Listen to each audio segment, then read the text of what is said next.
That they had to put you through all of this. That's not fair. And I fully intend to pay for... Ow! Hi, Kevin! Get to the door! Do you know how much I make a year? I mean, even if I told you, you wouldn't believe it. Do you know what would happen if I suddenly decided to stop going into work? Wait a minute. What the hell are you talking about? Backstop? What the hell does that mean? Carter's got to say yes for us to get the tickets. Radical, maybe. Dangerous. Only to men who fling cokes. Bullshit. They sell a damn good bill. Public housing, access, school desegregation. Don't you tell me that ain't nothing, goddammit. Patty's time has come and gone, and I'm seriously considering you to replace her. Oh my God, yes. I'm the guy. I'm the guy for the job. Tell me that. Why are you the guy? Make America great again. My comment is, do you accept that could possibly be construed as a racist remark? The most decorated dramatic actor in television history was, for most of his career, best known as a bumbling dad in his underwear. Let that sit for a second, because the same man who played the goofy, lovable father on Malcolm in the Middle... Besides, it's unlucky to kill it in the house. Hello, little fella. Come on, sweetheart. would go on to craft one of the most terrifying characters. That's right. Now, say my name. Heisenberg. You're goddamn right. In the history of storytelling, a character so convincing, so layered, so disturbingly real that it changed what we believe actors are actually capable of. But here's what almost nobody knows. Bryan Cranston was once the prime suspect in a real-life murder investigation, and the secret he revealed in his memoir about a night in Austria as a teenager had the internet absolutely floored when it came out. Stay with us, because the final reveal about what he did to prepare for his latest role, nobody saw that coming. Bryan Lee Cranston was born on March 7, 1956 in Hollywood, California, which sounds glamorous until you hear the rest. His mother, Peggy, was a radio actress. His father, Joe, was an actor and former semi-professional boxer who bounced between odd jobs because he couldn't book enough roles to keep the lights on. He absolutely wanted to be a star. In fact, I think he needed to be a star. And when he wasn't a star, it really disrupted the family. It broke our family up. It splintered us completely. The family eventually lost their house to foreclosure. And when Bryan was just 11 years old, his father walked out the front door and didn't come back. Not for 21 years. My father, having this sense that he needed to achieve a certain plateau of something, drove him to a little bit of madness, really. He left the family. I didn't see my father from the time I was 11 to the time I was 22. Cranston has described his parents openly as broken people who were incapacitated as far as parenting. After his father left, his mother, grieved, turned to alcohol. Bryan and his siblings were shipped off to live with their maternal grandparents on a poultry farm in Yucaipa, California. Dirt roads, chickens, miles from Hollywood. My mother became an alcoholic after he left. My mother was a lovely, sweet woman who was, in retrospect, certainly not as a child did I realize this, but in retrospect, she wasn't very mature. We were shipped off to live with our grandparents for a year. Wow. It was horrible until we were there, and then we loved it. You know, and I learned a lot from my grandparent. But something happened at 19 that changed the trajectory of everything. While studying at Los Angeles Valley College, where he was working toward a degree in police science, of all things, Cranston stumbled into an acting class as an elective. One class. That was all it took. That is true. I was going to be a police officer in my second year of college. I took an acting class as an elective course and found that girls were prettier and more willing to want to kiss you. And I had a scene where I had to kiss a girl. He later said, at 19 years old, all of a sudden my life changed. He dropped the badge idea entirely, and to make ends meet while chasing the craft, he did what struggling actors do: waited tables, worked night shift security, loaded trucks, and operated cameras for a video dating service. He even got ordained as a minister through the Universal Life Church and performed weddings for $150 a ceremony on Catalina Island. Was looking for a good time, and he was a Universal Life Church reverend, which was actually started as a tax haven. But they also, they did weddings. Yes, Walter White used to marry people at the beach for cash. His first real television break came in 1983 when he was cast on the ABC soap opera Loving. It's not his fault Lorna got pregnant, right? Of course it is, he admits that. But now he's trying everything possible to do what's best for everyone. Playing Douglas Donovan, a role he held until 1985. Minor parts trickled in through the late 80s, including voice work on Mighty Morphin Power Rangers and English dubbing for Japanese anime under the pseudonym Lee Stone. Power of the Zapper Apple. You won't get away with this! Goodbye, Power Rangers! He was so prolific in the anime dubbing world, he needed a fake name just to keep up with the work. Then in 1994, something clicked. Cranston landed the recurring role of Dr. Tim Whatley on Seinfeld, Jerry's dentist, a character who converted to Judaism specifically, Jerry suspected, for the jokes. He played the role on and off until 1997, and it became one of the most beloved recurring characters in the show's history. Hey, Tim! George, you know Tim Whatley. Yeah, dentist to the stars. What's up? I'll tell you what's up. I'm a Jew. Yes. That helped craft a role that you had on Seinfeld. I was the dentist on Seinfeld. It was a great gift.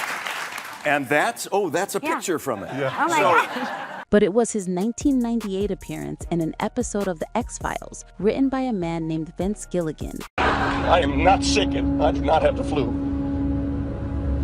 Vicky and me were just some kind of government guinea pigs. That planted a seed neither of them fully understood yet. Gilligan watched Cranston work and quietly filed something away. That same year, Cranston appeared in Steven Spielberg's Saving Private I.W. Bryce in a small but pivotal role. He was rubbing shoulders with Tom Hanks and earning his stripes in serious dramatic work. And yet, the role that was about to define him for the next 6 years was something entirely different. That was a lucky break for me. I had just finished doing a movie that I wrote and directed, and I was just back in Los Angeles for 3 days before my agent called and said, there's an audition for X-Files. Do you want to do it? And I was broken. Yes, let me do that. In the year 2000, Bryan Cranston became Hal, the scatterbrained, deeply devoted, unbelievably funny patriarch of the Wilkerson family on Malcolm in the Middle. I want skating lessons. Son, you know, once you start, there's no going back. I know. This means total commitment. The show ran for 7 seasons on Fox, and Cranston was the heartbeat of it. He earned 3 Primetime Emmy nominations for the role, directed multiple episodes, and became one of the most recognizable faces in American comedy. The kids loved him, parents loved him. He was safe, warm, completely unthreatening, which is exactly why what happened in 2008 was so seismic. Vince Gilligan, the same writer from that X-Files episode a decade earlier, had a show in development at AMC. The pitch was simple and insane. What if the most moral, ordinary man you've ever met slowly became the most dangerous criminal in the country? And for the lead role, Gilligan went directly to the man he'd watched work in 1998. The network pushed back. They wanted someone with dramatic credibility. Gilligan insisted it had to be Cranston. I think Vince Gilligan, the creator of the show, didn't have to dilute any of the storylines by going too long. You never want to see a show get the reaction like Breaking Bad. Is that still on the air? Yeah. You want people to say, I missed that show. The gamble paid off in ways television had never seen before. Breaking Bad debuted on January 20th, 2008. Hey! You said my cook was garbage! Screw you, man! Screw you! Your meth is good, Jesse. As good as mine.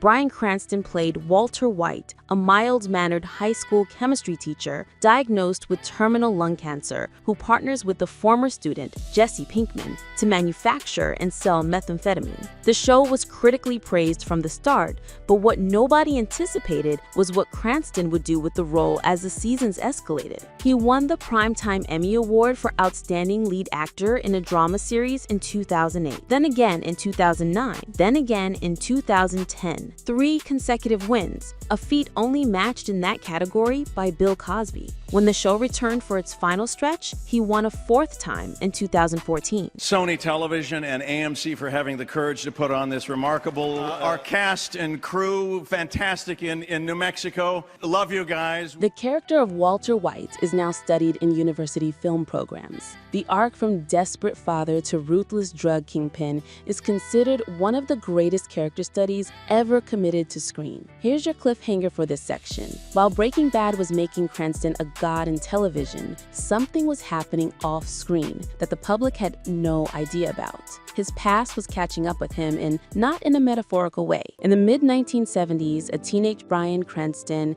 and his brother Kyle hopped on motorcycles and did a cross-country trip across America. While working in Florida, they befriended a chef named Peter Wong, a man, by Cranston's own admission, that neither brother particularly liked. At some points, in the way that young men joke, they made off-color comments about wanting to kill him. Then they packed up and rode out of town. Shortly after they left, Peter Wong was murdered. We took a 2-year motorcycle ride across the United States, and we picked up jobs here and there, staying for a while, trying to earn some money, and we got a job at a Polynesian restaurant. The head chef was a guy named Peter Wong. Was a good chef and a horrible person. During the waiter meetings before every night, we'd all talk about how each one of us would kill Peter Wong if we had the opportunity. So, well, the season comes to an end. My brother and I hop on our motorcycles and we take off again. Policemen come into the Hawaiian Inn and they, we'd like to ask you about Peter Wong. Anybody who is no longer here who talked about killing Peter? Well, the Cranston brothers are, when did they leave? And they left about a week ago on their motorcycles, and that said that fits the timeline. Because Peter was murdered. An APB was issued. Bryan Cranston and his brother were named suspects in a homicide investigation. The two of them had no idea until law enforcement tracked them down. They were eventually cleared when the actual killers were caught, but the story sat buried in Cranston's memory for decades, until he put it in his memoir, A Life in Parts, published in October 2016. The book became a New York Times bestseller, and if that wasn't enough, the memoir contains another revelation that had the internets completely split. Cranston disclosed that, as a teenager traveling through Salzburg, Austria, he lost his virginity to a sex worker. He wrote about it candidly, without shame, as part of a larger narrative about a young man trying to find himself in the world. Some people respected the honesty, others couldn't get past the headline. The conversation it sparked was massive. And I sat down in the foyer, and then this woman came up to me, and everyone's older than you when you're 16. Yes. I could not tell you how old she was. She came up and she goes, indicated my pockets. I go, oh no, see, and she said, no, see, I'll show you that I don't have enough. See, that's just not, this is nothing. This is not. And she grabbed the money and grabbed my hands and, Two secrets, both real, both his. But Bryan Cranston was never just a screen actor. While Breaking Bad was still airing, he walked into a different arena entirely. From September 2013 through June 2014, Cranston starred as President Lyndon B. Johnson in the Broadway production of All the Way. Everybody wants power, Walter. Everybody. And if they say they don't, they're lying. Yes, sir. A sprawling historical epic about the Civil Rights Act of 1964. The New York Times called his performance heat-generating. In June 2014, he won the Tony Award for Best Actor in a Play. As well, and he is such a rich character. You get the portrait of a man who sort of took everything he learned in a lifetime of politics for this moment. It seemed to be the right man for the right time, for the right purpose. And yet he ascended to that office by the most tragic circumstances. He reprised the role in an HBO film adaptation in 2016, produced by Steven Spielberg, and received an Emmy, Golden Globe, and Critics' Choice nominations for it. Then in 2017, he took on Howard Beale in the stage adaptation of Network, first in London's West End, then on Broadway. Good evening. It is Friday, September 19th, and I'm Howard Beale. He won his second Tony for that performance in the Laurence Olivier Award for Best Actor in London, 7 Primetime Emmy Awards, 2 Tony Awards, a Laurence Olivier Award, a Golden Globe, an Oscar nomination for the biopic Trumbo in 2015. You're not asking the question. If so, I believe I have the right to be confronted with any evidence that supports this question. where he played blacklisted screenwriter Dalton Trumbo with a ferocity that stunned critics. You are now playing Dalton Trumbo. Yes. In the movie Trumbo. Not everybody knows who Dalton Trumbo. Explain to the good people why he's an important figure in our culture. In 1947, Dalton Trumbo was the highest paid screenwriter in Hollywood, which was the world. He wrote beautiful movies like Kitty Foyle and 30 Seconds Over Tokyo, A Guy Called Joe. He wrote the quintessential anti-war novel, Johnny Got His Gun. Amazing feeling today. You are all smiles. How's it feel? It's great. It's great, right? Yes, it's great. You know, sometimes when we become adults, we forget to celebrate these moments. Now let's talk about where he is right now, because Bryan Cranston has not slowed down for a single second. In 2025, he appeared in the studio on Apple TV+. I just had some business I needed to take care of, and I thought a discreet environment might be thoughtful. Of course, yeah, discretion is key. Yes, exactly. Playing Griffin Mill, a ruthless studio head in Seth Rogen's sharp Hollywood satire. The show became one of the most talked about streaming series of the year, and Cranston's presence, cold, calculating, effortlessly powerful, reminded everyone that he can inhabit a villain without a single drop of meth involved. Also, in 2025, he appeared in Wes Anderson's The Phoenician Scheme. Classic backhand layup.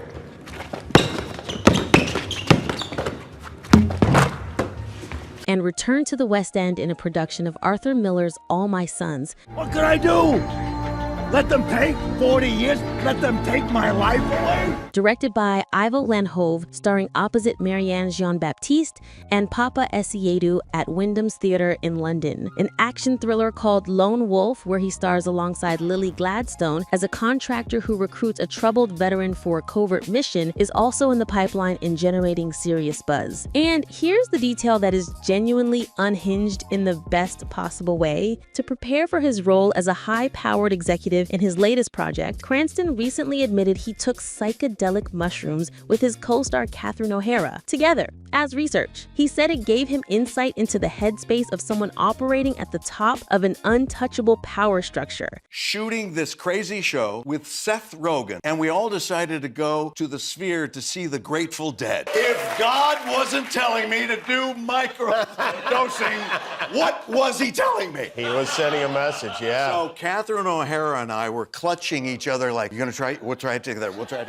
You're gonna try it? Okay, we'll try it." And we were nervous, and Ike Barinholtz was our drug dealer. And so Catherine O'Hara and I were very nervous about trying it. He says, I promise you, it's not gonna be anything. Bryan Cranston, 70 years old, method acting with mushrooms with Catherine O'Hara. This is not a drill. Off-screen, the man lives a life that is quieter than you'd expect. Cranston has been married to actress Robin Dearden since July 8, 1989, 36 years and counting. They met in 1984 on the set of Airwolf, where he was playing the villain. My wife, Robin Dearden, was an actor, and she's retired now, but we met doing a show called Airwolf. And my wife was the victim of the week, and I was the bad guy of the week, and I held her, literally held her captive by gunpoint. He later proposed to her by slipping an engagement ring onto his baby toe while they were in a bathtub together. He was previously married to writer Mickey Middleton from 1977 to 1982, a marriage that ended with no children. With Robin, he has one daughter, Taylor Dearden Cranston,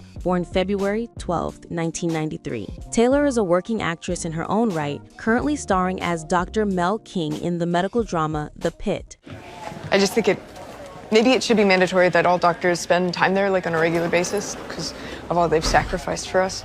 And she has been deliberate about building her career independently of her father's name. Cranston has spoken about her with enormous pride, noting how hard she works to avoid even the perception of nepotism. There is nothing that's more gratifying than when your kid receives praise. Nothing. No one could say anything to me that's better than that. So her mom and I are just over the moon. Before we get to what he's really worth, there are a few other controversies worth putting on the table. In 2017, when asked about Harvey Weinstein and Kevin Spacey, Cranston suggested that with enough contrition and psychological work, there might be a way back for figures like them. The backlash was swift. He clarified that their behavior was disgusting and that he was speaking philosophically about rehabilitation, not redemption from consequence. But the comments stuck. He also caught heat for playing a billionaire with quadriplegia in The Upside in 2019. It's unexpected.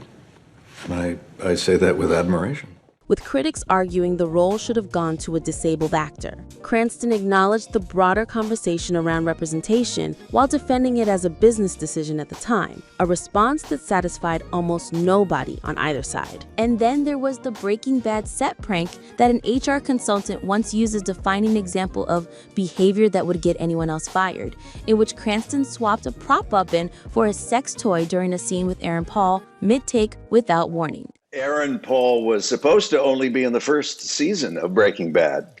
My character's introduction to street-level drug dealing. And so they were going to kill him off in the 4th or 5th episode. Aaron Paul has confirmed this story is completely true. As of 2026, Bryan Cranston's net worth is estimated at $40 million. That number is built on decades of relentless work. At the peak of Breaking Bad, he was earning roughly $225,000 per episode. When he headlined Your Honor, that figure reportedly climbed to $750,000 per episode as both star and executive producer. Add to that his co-ownership of Dos Hombres, the mezcal brand he launched in July 2019 with Aaron Paul, which has become a genuinely successful spirits business, not just a celebrity vanity project, but a brand with real shelf presence across the country. $40 million from a poultry farm in Ucaipa, from a father who disappeared, from a man who almost got charged with murder in Florida. Bryan Cranston walked away from a safe, beloved career, took the role nobody thought he could handle, and became something permanent in the culture. The character of Walter White frightened him, not because of the violence, but because he understood him. He understood the ambition, the pride, the slow erosion of justification. He understood it because he built Walter White out of the people closest to him, including the man who left. If this story hit different than you expected, drop it in the comments below. And if you want more deep dives into the people who quietly changed everything, make sure you hit that bell, because the next one, you are not prepared.